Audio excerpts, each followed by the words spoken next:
Good morning, ladies and gentlemen. I took a couple days off from filming and I moved into the portside berth.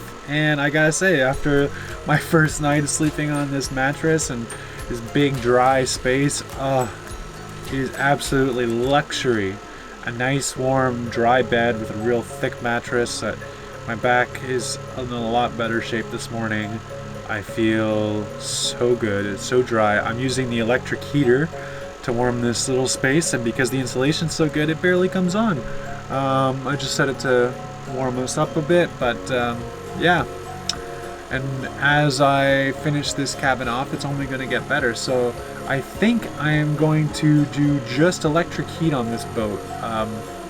But that's something I've been toying around with, if that's even possible, because me of like 6 months ago certainly didn't think that would be possible. But given how each berth is going to be very separate, and how much battery power and how much solar power, at least when I'm on anchor, you know, it'll be possible potentially. So we're toying around with that. Of course, electric blankets are also an option we're toying around with, and of course a wood stove is also an option, or a centralized heat pump of some kind would also be really cool. Combining AC and heating into one machine would certainly be nice. But all of that being said, this little 1500 watt electric heater is doing the trick in this cabin, and it is cozy. I've had a really good sleep, really good night. Well, because I've moved into the portside cabin, that has opened the floodgates on what I can do over on the starboard side. I can start removing the companionway, I can lay in some new bulkheads, I can gut out the diesel stove. Just lots of stuff can start happening, and I'm really excited to finally put a head in there, to put some more bulkheads up on that side and start really digging away at that. And then I can even start working on the galley in general. You know, now we've got more bulkheads up, start really framing that stuff in. There's nothing holding us back. So very exciting. Time for me to get out of my nice warm cozy bed and get to work.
Nothing quite like the smell of destruction, smoke, and sawdust in the morning. I'm super excited that the companionway's out. We got a bit more to cut out, but I'm gonna have a quick lunch and then we're gonna dive right back into it.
Well, it's really nice to cut that space out. It certainly makes access a lot easier and nicer.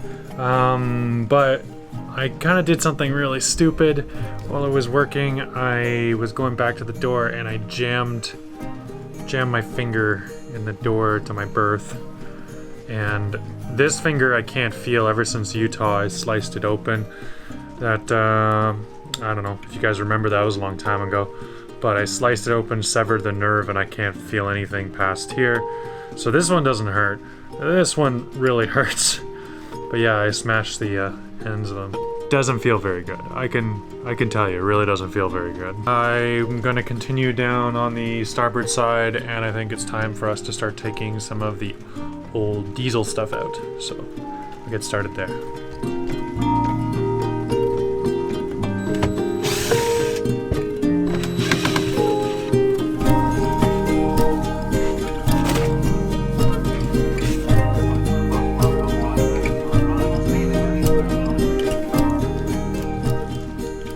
Alright, so we're getting some good work down here in the galley. I'm starting to clear stuff up. It is just pouring out today, and it's not looking like it's going to stop raining in the next few days. So there might be a shortage of episodes over the next couple days. I think I'm just going to work at this and a little bit here and there, but I'm not going to maybe make episodes just because it's a good time for me to catch up on editing and get these episodes actually out to you. But in the meantime, I do want to show you the head and what I'm thinking a little bit, because I'm starting to kind of like patch it up there. Alright, so you have to remember that this whole room down here is actually going to be the head. Currently it's my galley, but it's going to be the head very soon. So this is the deep freezer. I'm making like a water-cooled DIY system. Really excited about that. I'll show you guys that later.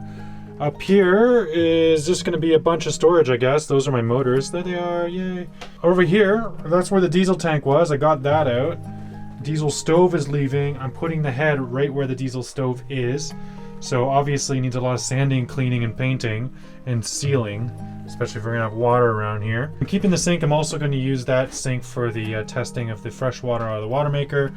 This will no longer be filled with spices. It will be filled with, I guess, bathroom products. Not that I have too many of those, but some of my crew might, you know.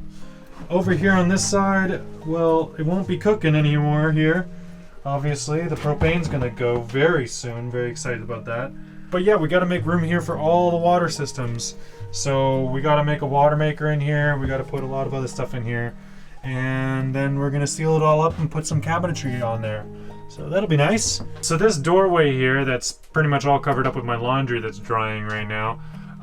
That's gonna be all covered up. There's the head, I'm still assembling it. And then this last third, I'm gonna drop this floor pan out, and I'm gonna lay a little basin in there, and then I want to fiberglass this whole thing up, nice and sealed tight. These cupboards up here, actually probably just this one, is gonna have a warm water tank, which will be exclusively used essentially for the shower.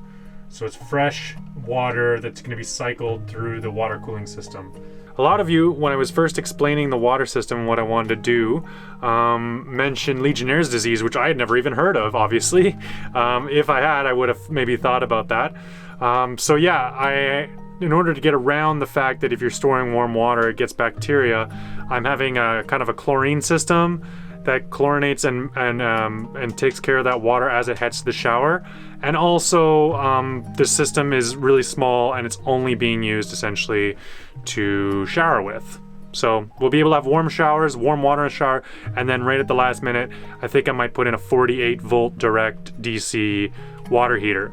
So you flick that thing on, you set a temperature, and super low water usage shower head makes it so that that 48 volt water heater works perfectly well to heat up the last little bit. So that's what I'm thinking.